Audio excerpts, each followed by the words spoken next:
Boa noite para você que assiste o canal da Juventude Cristã. Está no ar o Panorama CJC, programa que te deixa antenado das notícias no Brasil e no mundo. E a gente começa essa semana, no dia 17 de agosto de 2015, falando sobre uma notícia que repercutiu bastante na imprensa em São Paulo. A Secretaria de Segurança Pública não descarta a possibilidade de os 18 assassinos em 3 cidades da Grande São Paulo terem sido uma vingança de policiais. Os boletins de ocorrência sobre o caso informam que as vítimas já identificadas são homens entre 16 e 41 anos.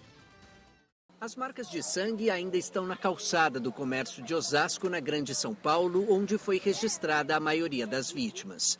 As imagens da câmera de segurança do local mostram o momento em que homens encapuzados ordenam que todos encostem na parede. Há imagens em que um ou dois dos encapuçados que entraram estavam de coturno. E isso já levou algumas pessoas a falar, olha, eles são policiais. Não há também nenhuma lógica em achar que alguém que queira matar vai se identificar, seja revistando, seja usando coturno. Então, isso não é um indício importante. Nós vamos verificar, mas não é importante. Todos os ataques foram registrados no intervalo de 1h30 em Osasco e Barueri. Pessoas que moram na região informaram que já estavam recebendo avisos de toque de recolher. Numa ocorrência dessa magnitude, nós não vamos ignorar nenhuma tese. E se aparecer algum indício que leve à possibilidade, uma testemunha que diga algo que nós possamos ter algum direcionamento para isso, aí imediatamente a Corregedoria irá auxiliar na investigação. No dia seguinte, as imagens são essas. Tranquilidade pela rua, as janelas fechadas, os moradores não falam, apenas o barulho dos carros, dos ônibus e da imprensa que está por aqui. E a indignação da mãe de uma das vítimas ressalta a dor dos familiares. Pelo menos 5 vítimas tinham antecedentes criminais e uma das hipóteses que está sendo investigada é a de vingança. Na sexta-feira da semana passada, um policial militar foi assassinado. Nesta quinta-feira, foi um policial civil. A nossa reação vai ser extremamente rápida para desvendar isso, mas nós não podemos confundir um fato ocorrido com o global. O global demonstra claramente a queda dos homicídios no estado de São Paulo e mais, o único estado das 27 unidades da federação que aponta a queda de homicídios esse ano. Bom, o número de mortos caiu para 18 porque as investigações afastaram a possibilidade de uma dessas mortes de Itapevi estar ligada a essa chacina. E agora uma notícia para aposentados e pensionistas que estão aguardando a primeira parcela do 13º chegar em agosto, geralmente vem. A União disse que não tem dinheiro para pagar, por isso a primeira parcela do 13º não virá agora. Sem o aumento do imposto sobre a folha do salário, com empresas adiando o recolhimento da contribuição patronal e considerando que antecipar o 13º salário não é obrigatório por lei, o governo decidiu deixar o pagamento para depois. A folha do INSS deste mês já foi liberada e não consta a antecipação.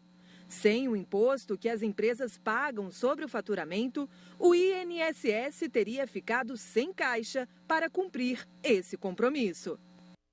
Pois é, então quem contava com esse dinheirinho de repente para pagar empréstimos, agora vai ficar numa situação mais difícil. O ideal é a gente realmente apertar o cinto e viver com aquilo que a gente realmente recebe. Bom, os protestos contra a corrupção, a crise econômica e a política aconteceram em vários estados do nosso país neste domingo, reunindo milhares de pessoas. Muitos manifestantes pediram o impeachment da presidente Dilma. Em São Paulo, a mobilização ocupou praticamente a Avenida Paulista inteira. A terceira grande manifestação contra o governo em 6 meses parece ter reunido o menor ou igual número de participantes que em edições anteriores. Um balanço do portal de notícias G1, baseado em números da polícia, aponta que cerca de 436 mil pessoas marcharam em 136 cidades do Brasil neste domingo. Os organizadores estimam cerca de 704 mil manifestantes, mas estes números ainda não contabilizam as manifestações em São Paulo, no Rio de Janeiro e em outras cidades. Em São Paulo, a mobilização ocupou a Avenida Paulista. Aonde nós pegar um indivíduo que se candidata, se torna um representante do povo, pega um cheque em branco e depois faz o que querem, está errado. É falta de atenção com a educação, com a saúde, com toda essa burocracia que eles estão fazendo com a gente. E desemprego, né? Balões do Vem Pra Rua, nome do movimento que organizou a manifestação, estavam por toda a parte. Algumas pessoas se vestiram de presidiárias para demonstrar apoio ao juiz federal Sérgio Moro, que comanda as investigações da Operação Lava Jato. Os manifestantes pediram a renúncia ou o impeachment da presidente, uma opção que pode ocorrer se o Tribunal de Contas julgar que Dilma usou de maneira indevida recursos de bancos públicos para tapar buracos no orçamento.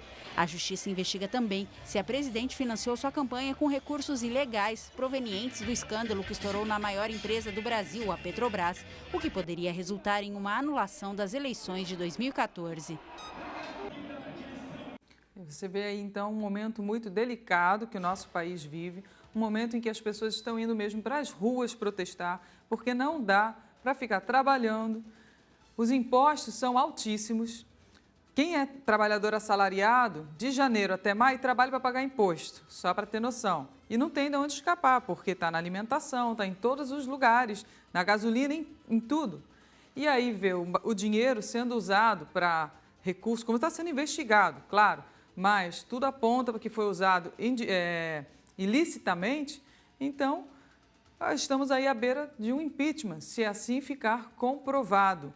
Por isso, mais do que nunca, nós precisamos orar, pedindo a Deus que realmente Isaías 59 se cumpra, que entre no nosso país a verdade, a equidade, a justiça, o juízo, que possam realmente andar livre pelas nossas ruas e não correndo, se escondendo devido a tanta corrupção.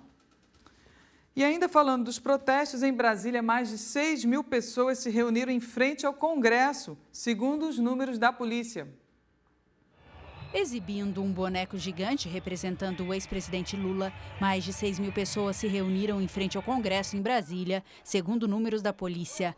A marcha contra a corrupção e a desaceleração da economia foi pacífica. Muitos manifestantes exigiam a saída da presidente Dilma Rousseff do poder. Então, o país hoje vive uma crise econômica, uma crise moral muito séria, porque o governo que nos representa não tem mais moral para estar onde está, né? Assim, a presidente não tem poder de decisão, não tem apoio político, não tem apoio público e a gente precisa fazer alguma coisa. Ela era ministra de Minas e Energia, foi da Petrobras, presidente da República. Como é que ela pode falar que não sabia de nada?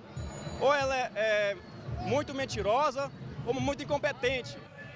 A popularidade da chefe de Estado caiu após 4 anos de frágil crescimento econômico e denúncias de corrupção na Petrobras.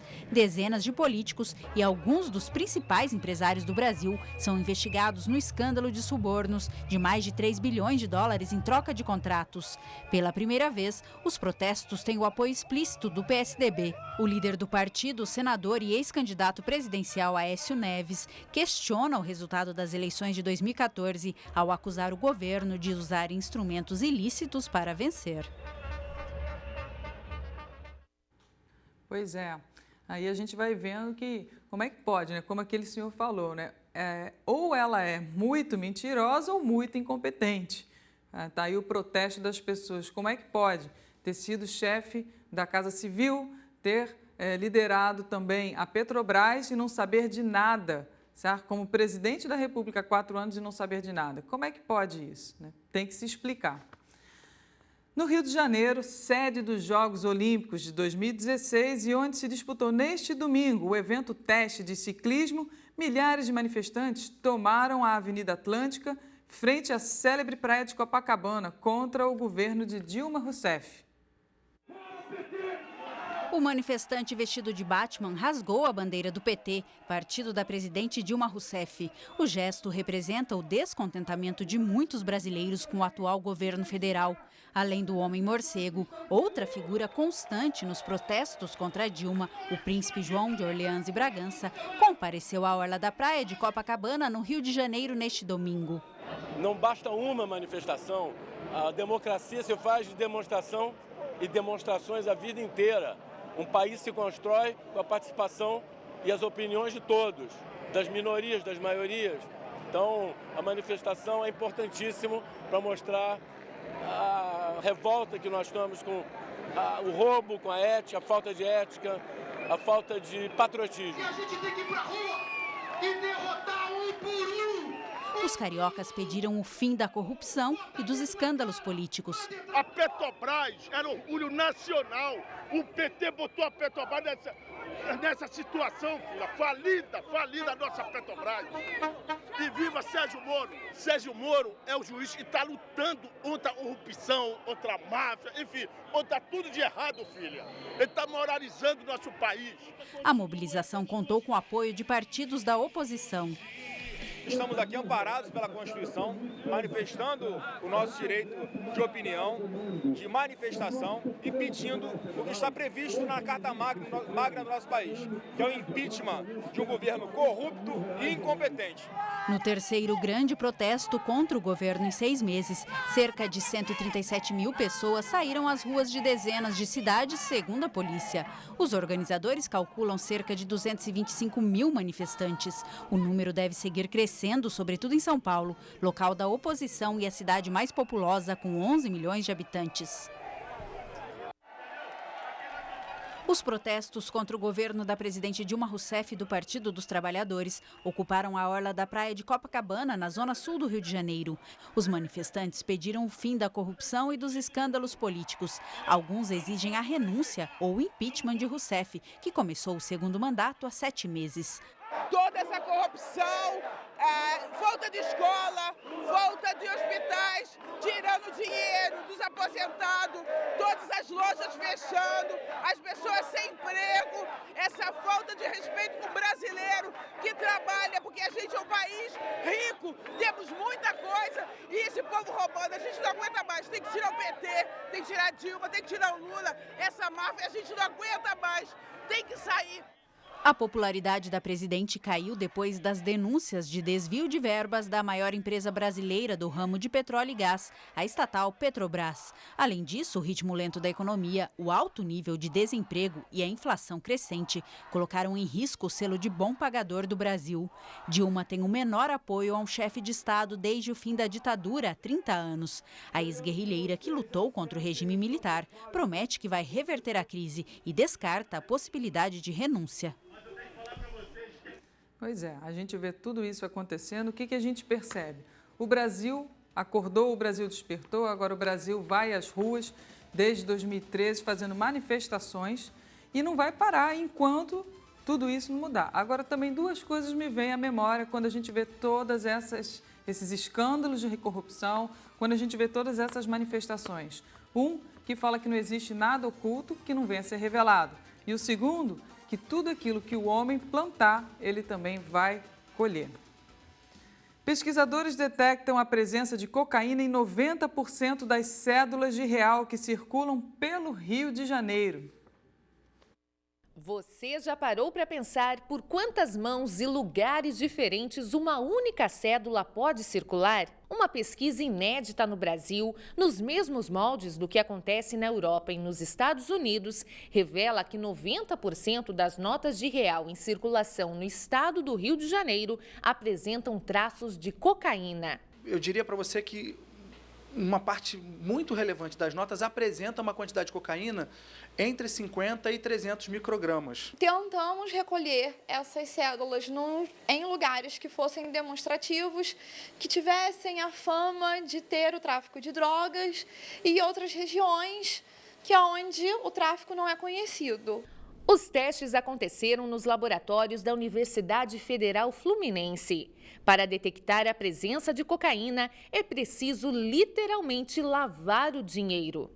Bom, o processo de extração da cocaína, eu amasso a nota, coloco ela num tubo, que a gente chama de tubo de polietileno, que é um tubo de plástico que a gente usa em laboratório. Para ajudar a nota a ir para o fundo do tubo, eu uso um bastão de vidro. Depois, quando ela estiver no fundo, eu completo com a minha solução, que foi um estudo também, é uma solução que a gente chama de solução tampão, que auxilia na extração da cocaína, que é o meu objeto de estudo. Depois de imergir a nota nessa solução tampão, ela vai para a mesa agitadora e ela fica agitando por 24 horas para que possa ser extraída a cocaína da cédula. Nem sempre as notas precisam ter contato direto com a droga para apresentar vestígios.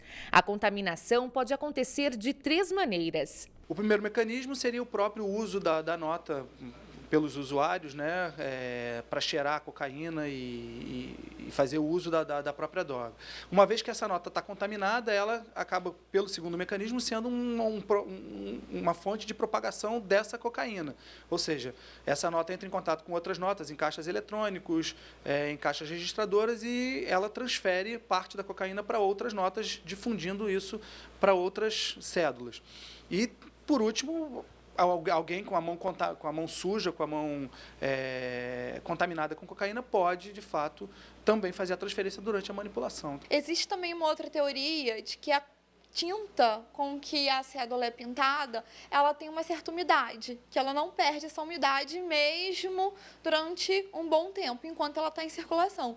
Então, essa umidade também ajuda a aderir partículas do pó. As notas de menor valor contêm mais cocaína. Isso acontece porque elas circulam mais. Mas não se preocupe, os vestígios não representam riscos à saúde. São microgramas, uma unidade de medida 1 milhão de vezes menor que 1 grama.